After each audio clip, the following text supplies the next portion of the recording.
So, Gervonta Davis, he's a big boxer. He has a warrant for his arrest because he beat up a woman. Oh, really? Like, allegedly, or like he did? No, it's on camera. Oh, it's on camera? Yeah. Wait, what you mean? Like, at a hotel or something? I guess it was at a strip club. She's a stripper, and then he pulled her out of it and shit.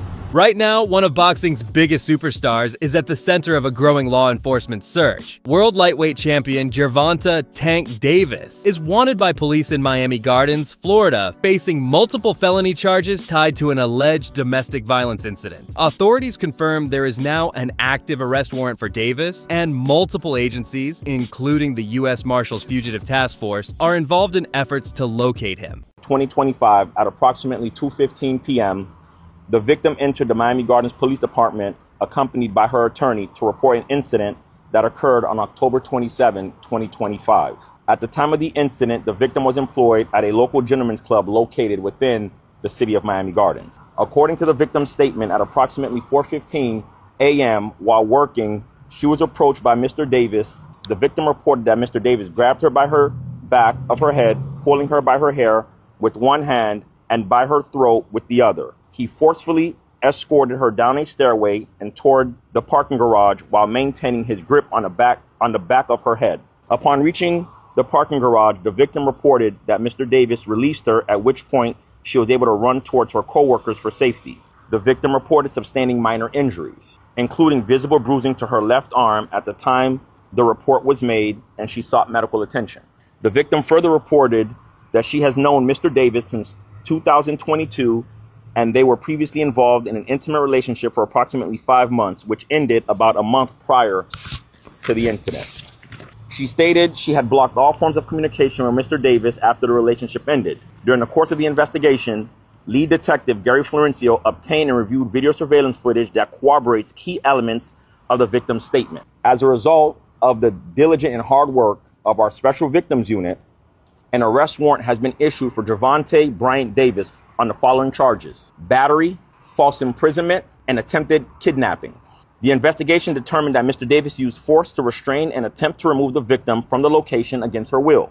The victim was only able to escape when Mr. Davis released his hold to retrieve his vehicle. At this time, the Miami Gardens Police Department is actively working with the United States Marshals Fugitive Task Force to locate. The alleged incident dates back to October of last year, but the case is now gaining national attention as details continue to surface. According to the Miami Gardens Police Department, the victim told investigators that Davis showed up unannounced at her place of work, a gentleman's club in Miami Gardens, on October 27th. Police say an argument followed, and the situation quickly escalated into violence. Investigators allege that Davis physically assaulted the woman inside the club. According to the police report, the victim stated that Davis grabbed her by the back of her head, pulling her by her hair with one hand while gripping her throat with the other. Police say surveillance footage from inside the club supports key portions of the victim's account. The alleged assault did not stop there. Authorities say Davis then forced the woman down a set of stairs and into a parking garage, where she was allegedly restrained against her will. The victim told police that once Davis released her, she ran away to safety. She reported the incident to police 2 days later, triggering an investigation that ultimately led to the arrest warrant now in effect. Davis is currently wanted on 3 serious felony charges: battery, false imprisonment, attempted kidnapping. Police say the victim and Davis were not strangers. According to investigators, the two had known each other since 2022 and had previously been involved in an intimate relationship that lasted approximately 5 months. That relationship reportedly ended about 1 month before the alleged incident. This case has also brought renewed attention to Davis's history of legal trouble, particularly involving allegations of domestic violence. Just 3 months before the October incident, in July 2025, Davis was arrested on a battery charge after being accused of assaulting the mother of his children on Father's Day. Video from that arrest shows Davis leaving custody without speaking to the media. Those charges were later dropped. In 2023, Davis was also charged with battery after being accused of slapping a woman. Prosecutors ultimately dropped the case after the alleged victim chose not to move forward. And in 2020, Davis turned himself in following the release of a video that appeared to show him forcibly removing the mother of his child from her seat during a charity basketball game. That video circulated widely online and sparked public backlash. At the time, Davis attempted to explain his behavior publicly, acknowledging his explosive temperament while emphasizing his identity as a fighter. Despite his success inside the ring, these repeated allegations have continued to follow him throughout his career, and now the consequences appear more serious than ever. Law enforcement officials confirmed that the U.S. Marshals Fugitive Task Force is actively searching for Davis. As of now, he has not turned himself in, and authorities have not disclosed his whereabouts. Meanwhile, questions are swirling about the future of his boxing career. According to the Baltimore Banner, Davis previously told Inside Boxing Live that he planned to retire at the end of last year. He reportedly said he wanted to step away from the sport to focus on being a better father to his two daughters, describing a desire to become softer and more humble. Now, with an active arrest warrant and multiple felony charges, Davis's future, both professionally and legally, remains uncertain. We have reached out to Davis's legal team for comment. At this time, his attorneys have declined to respond. As this case continues to unfold, authorities say their priority is locating Davis and bringing him into custody so he can formally respond to the charges against him. This remains a developing story, and updates are expected as law enforcement efforts continue.